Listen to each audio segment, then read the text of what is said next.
mécénat est de plus en plus présent dans l'art aujourd'hui sur l'émergence au niveau des jeunes artistes. Il y a des choses extrêmement intéressantes qui se passent, en tout cas avec des entreprises qui offrent des moyens pour produire des projets. Toutes ces bourses d'aide à l'art et à la création, c'est hyper important parce que souvent les projets sont un peu coûteux. Et je pense que si vraiment on veut devenir un artiste à part entière, il y a un moment où il faut investir. Je suis mécénée par une fondation et c'est vrai que c'est encore une fois un tremplin.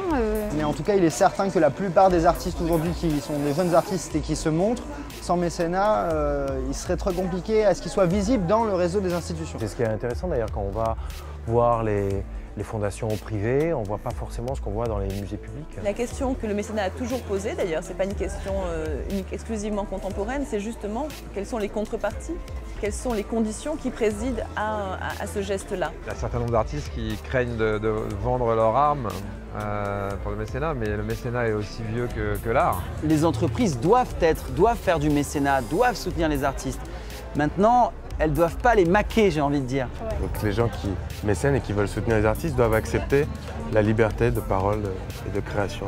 Pour les entreprises, c'est aussi un moyen de valoriser leurs pratiques dans un univers peut-être qui est en tout cas pas uniquement porté par le critère de rentabilité. Il ne faut pas faire l'artiste radical, l'oreille coupée de Van Gogh, tout ça c'est un peu fini, quoi. Je pense qu'aujourd'hui il faut s'en servir intelligemment.